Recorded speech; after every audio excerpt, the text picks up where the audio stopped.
embodying feminine power. So this is a complicated topic, especially these days, as we are looking at all kinds of issues in society, including things like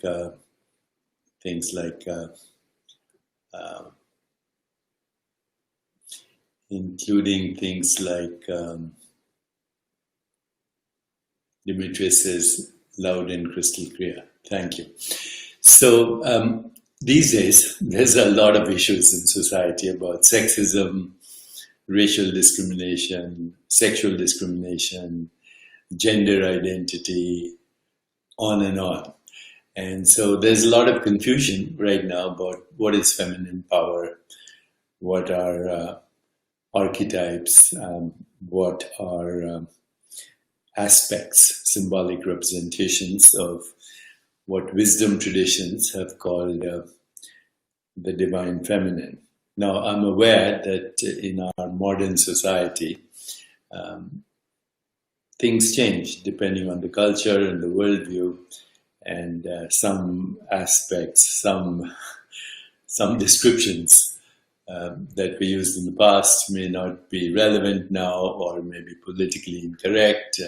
So I'm not totally up to date with current thinking on feminine power, but I do understand and have spoken about and have embodied feminine power in my own biological organism.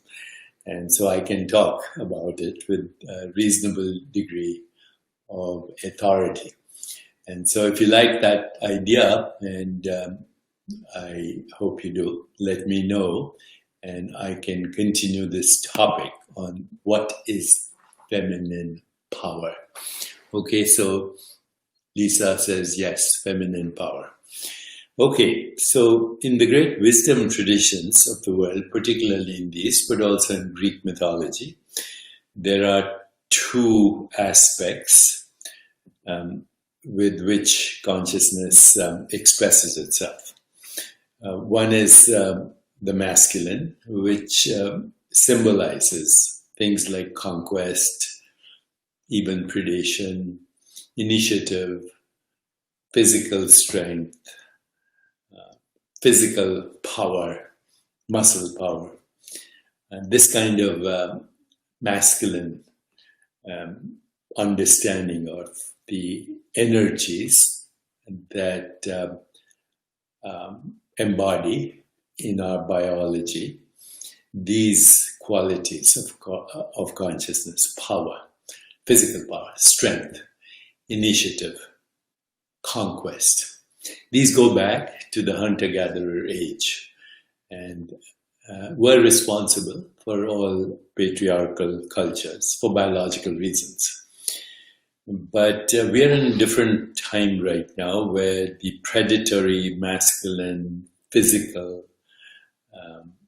predatory, masculine, physical strength without being balanced by the feminine archetypes that exist in our collective consciousness, without that balance, can lead to our extinction.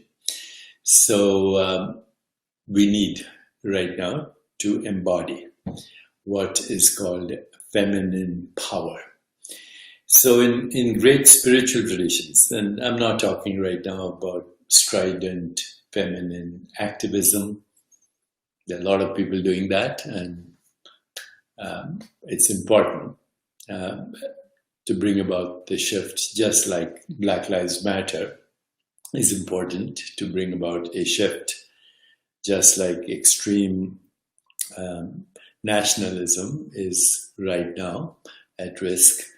So too, right now, it's very important that we see that unless we embody aspects of archetypal feminine strengths, we could risk our extinction. In order to have a more peaceful, just, sustainable, healthier, joyful world, we need to bring in our own awareness and embody in our body, because the body is awareness. The body is awareness. Your physical, biological organism is awareness, period. And it's 1% of who you really are. The electromagnetic spectrum that expresses itself as this rainbow body. Rainbow means color. Two extremes, bookends, white and black, but everything in between is a rainbow body. And those two, white and black, are the alpha and the omega of the rainbow body. So without them, no rainbow bodies.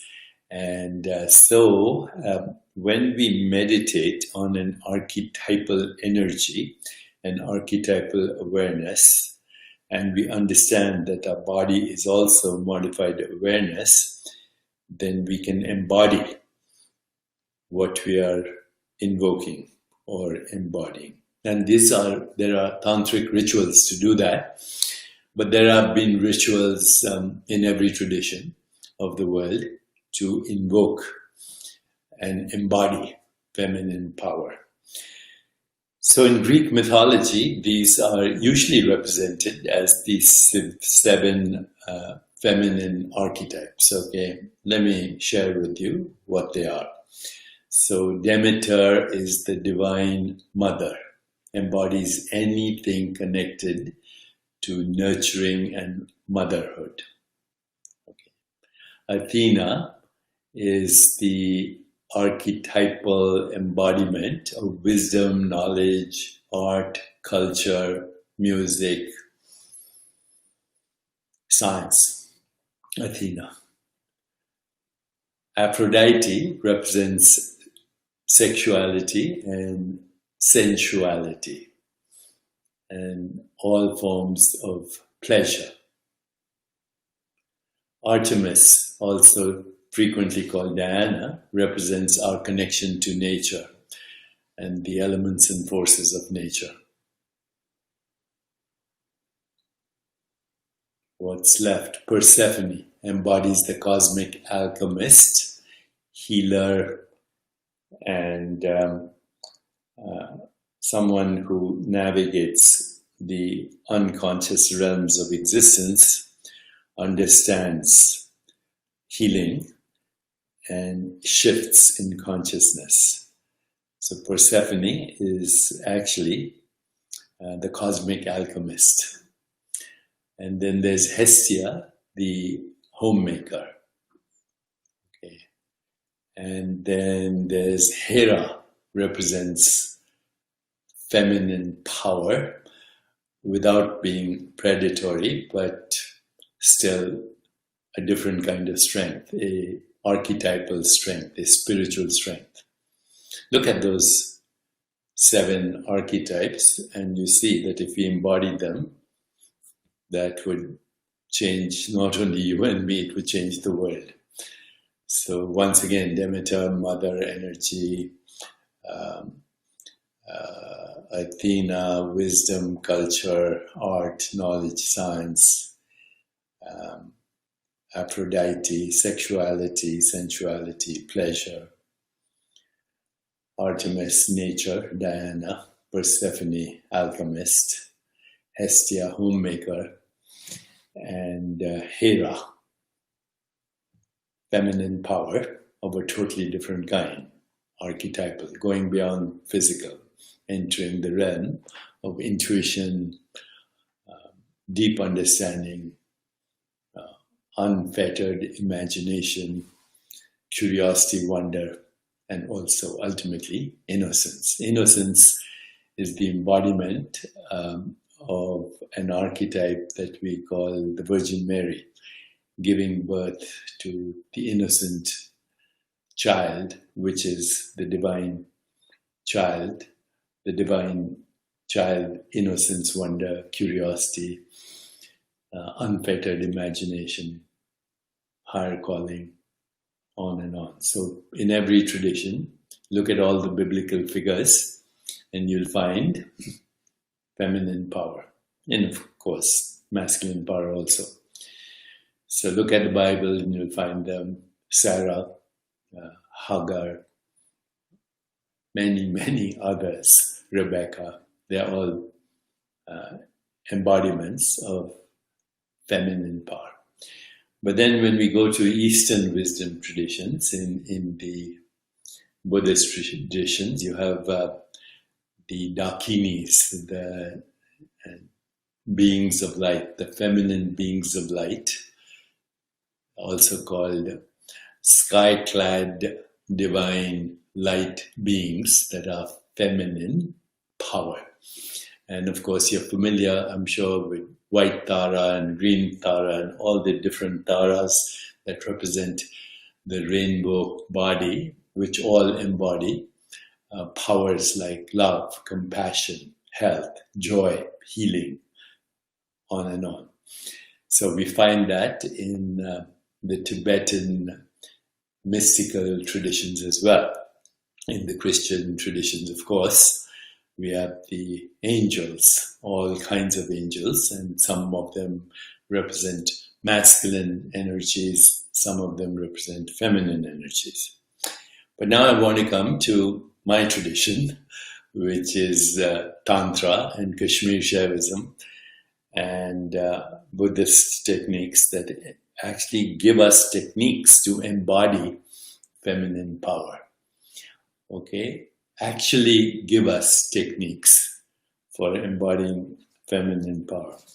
So I'm going to show you a little book here, which I've had for the last 45 years.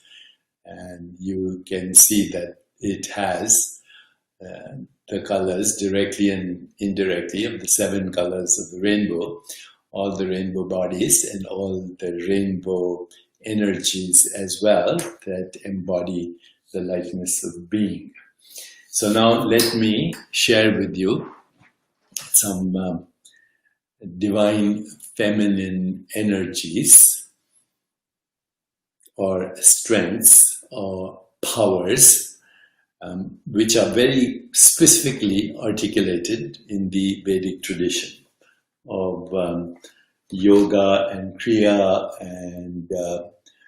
and other techniques that have to do with Tantra. Here's a picture of Shiva that represents pure consciousness, and then everything else, Shakti, is feminine power that emerges from pure consciousness.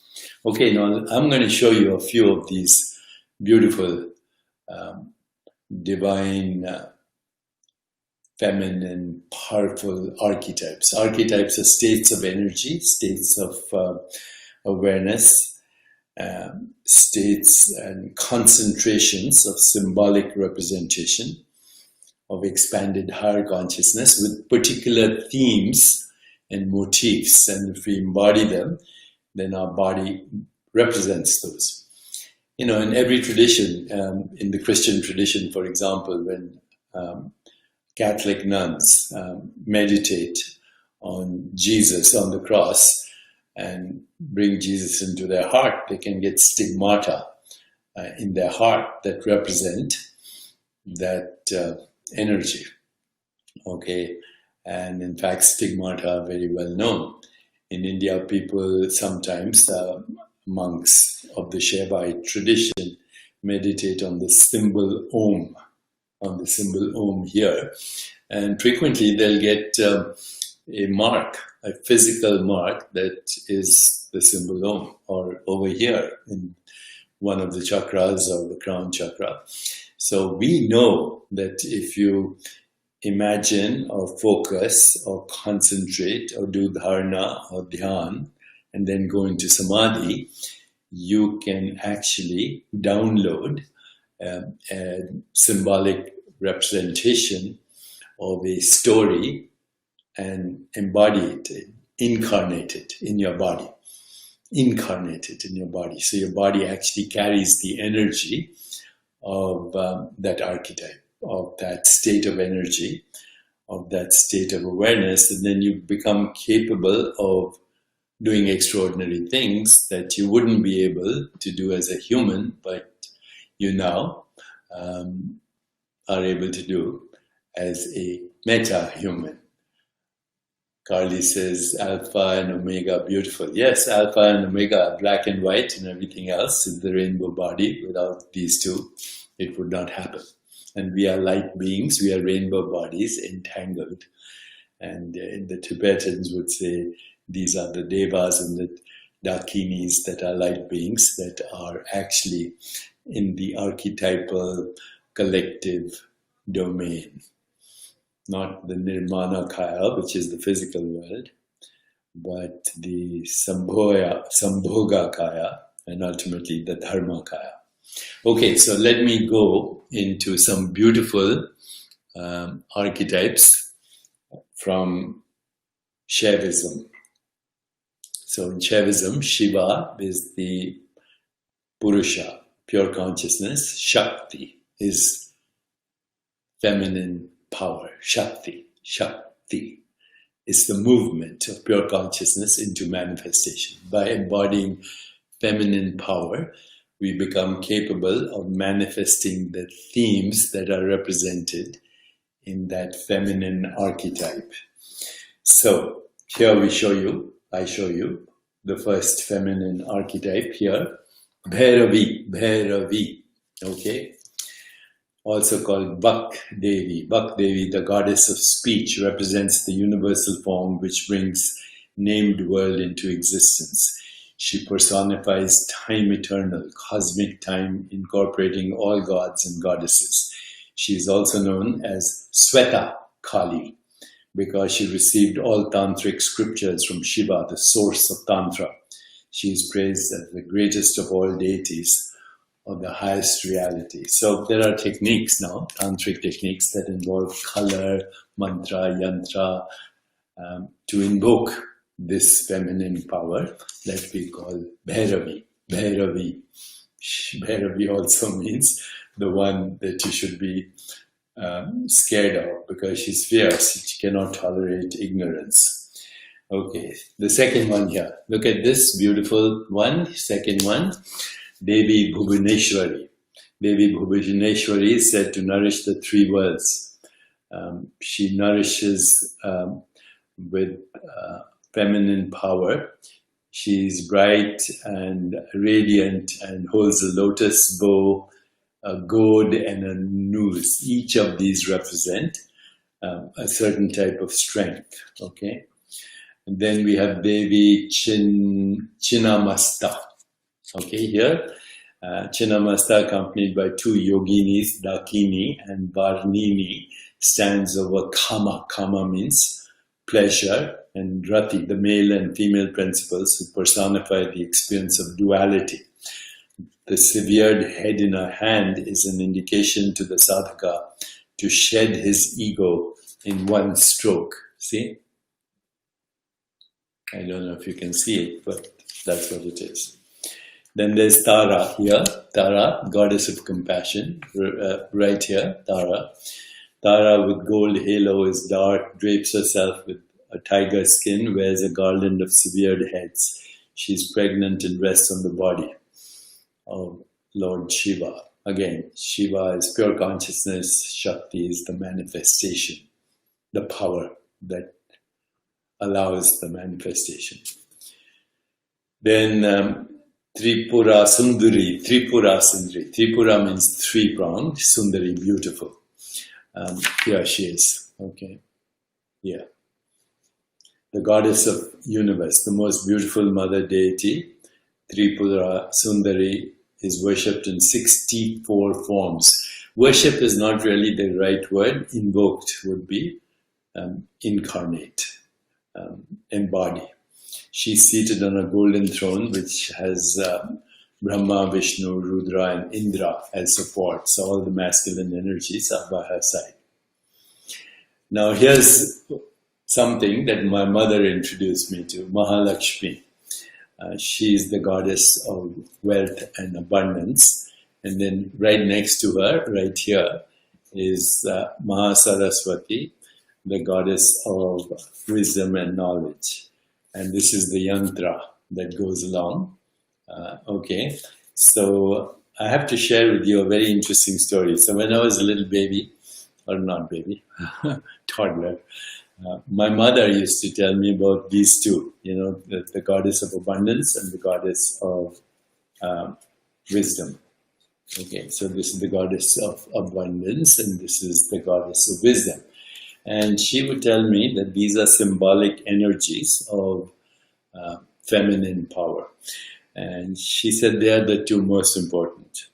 The symbolic representation as feminine power of wisdom, knowledge, art, science, culture, technology, all of that, and music. And then the goddess of abundance, Mahalakshmi. So at a very early age, she actually showed me how to invoke these energies through mantras and through various mudras and tantric techniques that I didn't realize were tantric techniques. But she said something very important to me. She said, why don't you woo? You know what woo means. Engage with and try to attract.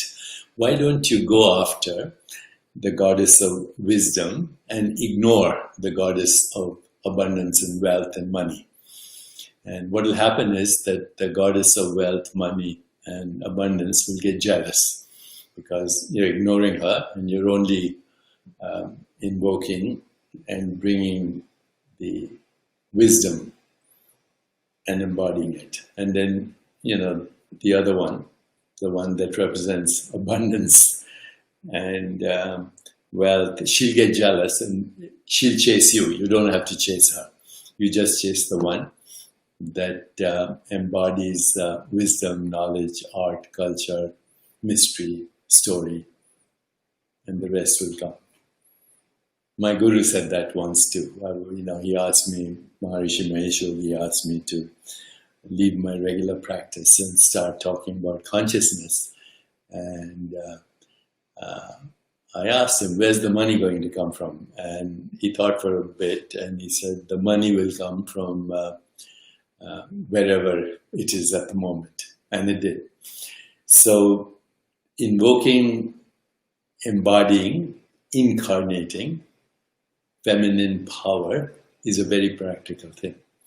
Very practical thing. And we can use mantra, tantra, yantra, mudra, chants, breathing techniques, even yogic postures to invoke and embody these feminine, powerful energies that will make us all, it doesn't matter if you're a man or a woman, it will make us all capable of extraordinary things. So that's it for today. I hope this made sense. Micheline Newman from UK says good evening to you. And